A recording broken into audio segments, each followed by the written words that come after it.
Bonjour à tous, j'espère que vous allez bien. Aujourd'hui, la capsule va porter sur l'incertitude et les chiffres significatifs.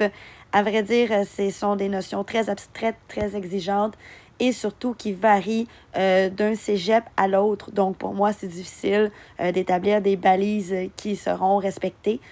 Donc, évidemment, ce sont les bases qu'on va donner aujourd'hui et qui sont dans votre manuel et celles-ci évolueront au fur et à mesure de votre parcours scientifique. Donc, 4 règles à suivre que nous allons voir. 2 sont basées sur les additions et soustractions et 2 sur les multiplications et les divisions. D'abord, il faut apprendre ce que c'est un chiffre significatif. Qu'est-ce que c'est ça?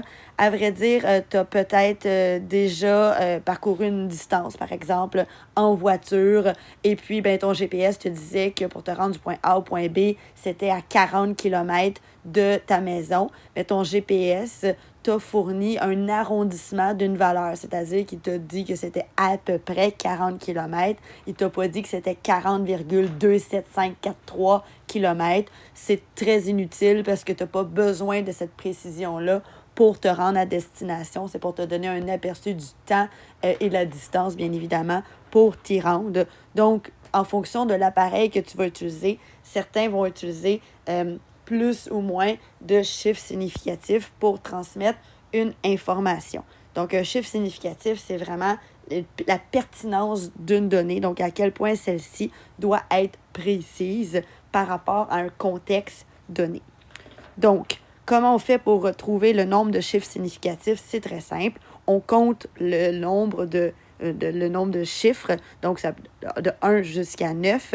Et par contre, on n'oublie pas d'inclure le 0 si celui-ci est au centre, comme dans le troisième exemple que vous avez ici, ou s'il est à droite de la valeur. Donc, clairement, si je te dis que j'ai 123 millilitres, bon, c'est peut-être une approximation, alors que si je te dis que j'ai 123,00 millilitres, c'est vraiment parce que j'avais un outil beaucoup plus précis.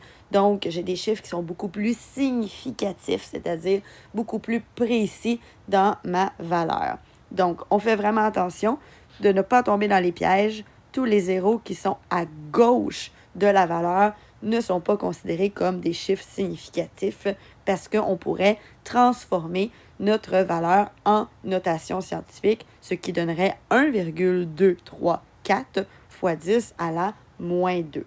Donc, voilà pour les chiffres significatifs. Certains établissements vont également utiliser la mention de chiffres certains et incertains. Nous, ça ne sera pas à l'examen, mais parce que ça fait partie de la littérature, c'est tout simplement de comprendre qu'ici, quand on regarde l'illustration, on comprend qu'on est entre 30 et 40 millilitres. Donc, on est certain d'être dans la trentaine. On est également certain par la position du ménisque qu'on est autour de 6 millilitres. Par contre, on n'est pas vraiment certain si on est à 0,5, 0,4, 0,6. Donc, on va appeler ça un chiffre incertain. Et les chiffres significatifs, c'est toujours une panoplie de chiffres certains en fonction, évidemment, qu'est-ce qu'on mesure, et un seul chiffre incertain. Et c'est ce qui va nous donner, dans le fond, la quantité de chiffres significatifs pour notre valeur. Donc ici, si on reprend l'exercice de tout à l'heure, on a un certain nombre de chiffres certains qui font partie des chiffres significatifs. Et en rouge, vous voyez que le dernier chiffre est incertain. Donc, on n'a pas de certitude sur cette valeur-là. C'est la raison pour laquelle on va venir rajouter une incertitude pour venir nuancer notre valeur. Étant des scientifiques, évidemment, on vise la précision. Donc, allons avec notre première règle. Advenant le cas où tu aurais à additionner deux valeurs, la première qui compte 2 chiffres significatifs et la première qui compte 3 chiffres significatifs, si tu as à les additionner ensemble, comment on va faire l'addition? À vrai dire, toi, le résultat que tu obtiens sur ta calculatrice, ça donne 37,2, mais on va le retransformer en 37. Pourquoi? Parce que la précision de la valeur, de une de tes deux valeurs, est à l'unité près, alors que la seconde est au dixième. Donc, c'est inutile pour nous de garder cette précision-là de dixième, alors qu'on a une des deux valeurs qui est précise à l'unité près. Donc, le concept, c'est de garder toujours l'ajustement de la valeur qui est la moins précise, donc a le moins de décimales. Je t'ai mis une petite bulle rose ici pour te mentionner que je ne veux pas avoir ta réflexion ni la valeur que tu obtiendrais sur ta calculatrice. Donc, dorénavant, tu pourras m'écrire 12 plus 25,2 égale 37. Là, je ne voulais pas trop te surcharger, donc je n'ai pas rajouté d'unité, mais bien évidemment, nous allons rajouter bientôt un contexte, donc tu devras ajuster les unités également en conséquence. Donc ici, quelques petits exercices. Tu constates qu'on est au centième à gauche, dixième à droite. Donc la soustraction t'aurait donné 4,13, mais comme tu as un arrondissement au dixième, tu dois corriger au dixième. Donc comment tu vas faire? Tu vérifies la valeur avant, c'est en bas de 5, donc mathématiquement, on arrondit à 4,1. Ici, on a une triple addition. On a tous deux chiffres après la virgule, donc ça va bien. 73,69, on n'a rien à changer.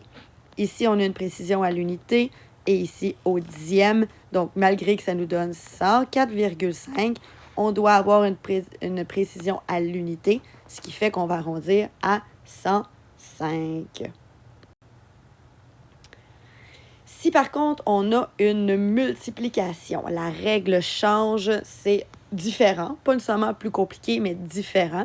Donc, ce qu'on va aller voir, c'est qu'on va aller se référer au chiffre significatif. Donc, on va faire notre multiplication et après ça, on va arrondir en fonction de la quantité de chiffres significatifs de la valeur la moins précise. Donc, c'est vraiment comme le même principe, c'est-à-dire que pourquoi on pourrait avoir plus de chiffres significatifs alors qu'on a une valeur qui nous coince un peu dans notre multiplication.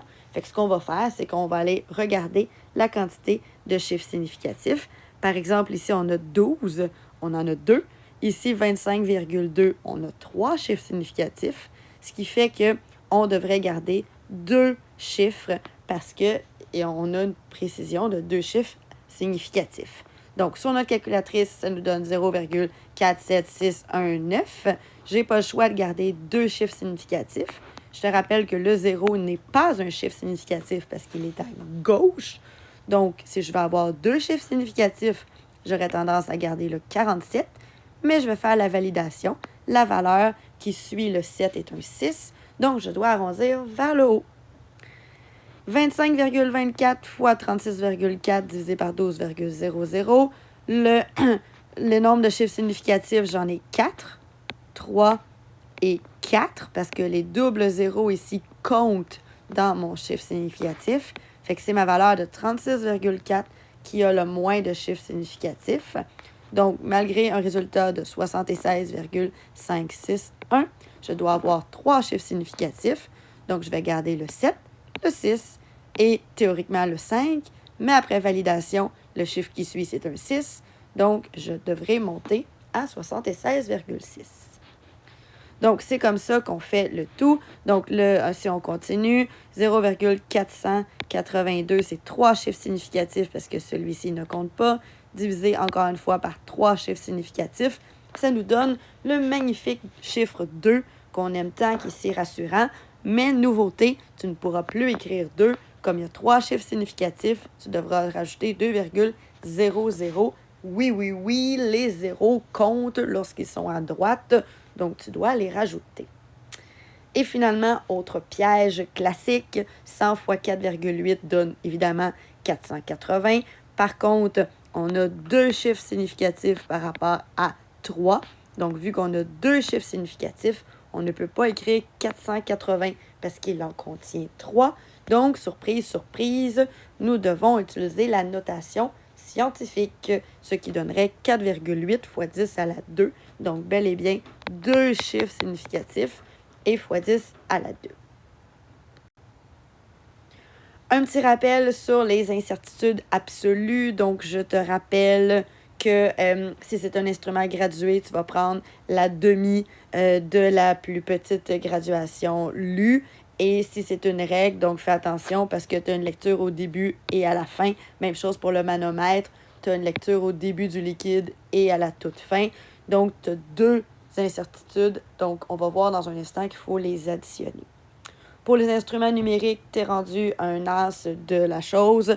Donc, on doit aller prendre la précision qui est lue sur la balance. Donc, si la balance arrête au dixième, tu mets 0,1. Si la balance est précise au centième, tu mets 0,01, etc. Donc, tu remplaces toujours la précision par le chiffre 1. Donc, si c'est à l'unité, ça va être plus ou moins 1, etc. Et l'incertitude de précision, mais ça, c'est un peu plus rare. C'est sur certains appareils beaucoup moins précis, avec peut-être moins de graduation, comme par exemple des fioles jaugées qui ont juste le trait de jauge. Donc là, c'est le fabricant qui va te fournir la précision de l'instrument, donc en fonction de la qualité du matériel que tu achètes. Évidemment, c'est plus cher, plus dispendieux si tu achètes un objet qui a une plus grande précision. Évidemment, ça dépend ce que tu en fais.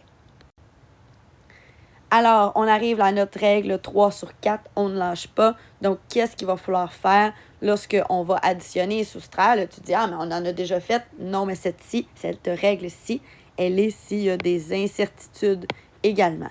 Donc, un peu comme on l'avait vu en début d'année avec la règle, si on a deux valeurs additionnées et qu'elles ont chacune une incertitude, c'est logique de comprendre que notre incertitude grandit. Donc, on va carrément les additionner.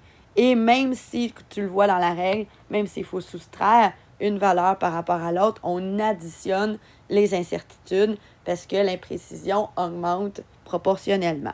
Donc, tu vois ici des petits exemples concrets. 12,08 plus 13,54, ça nous donnerait 25,62, mais j'additionne le 0,01 avec l'autre valeur, donc 0,02. Et on n'oublie pas notre règle d'ajustement. Donc, on a deux chiffres après la virgule, deux chiffres après la virgule, ce qui fait que cette valeur-là se tient.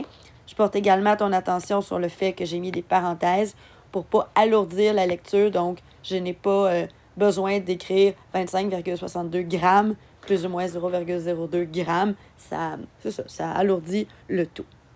Donc, ici, même si c'est une soustraction, on fait 26 moins 25, ça aurait donné 6,0, mais parce qu'on a une incertitude de 1, il faut faire attention, on est à l'unité, donc on va corriger, on va faire un ajustement de notre valeur initiale pour avoir le même nombre de chiffres après la virgule par rapport à notre incertitude.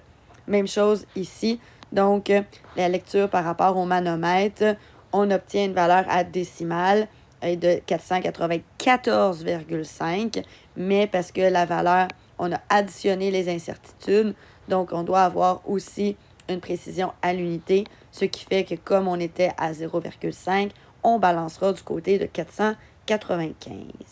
Pour la quatrième et dernière loi, donc logiquement celle qui met en œuvre les multiplications et les divisions des incertitudes, il faut par contre en savoir plus sur un type d'incertitude qu'on appelle l'incertitude relative et non absolue.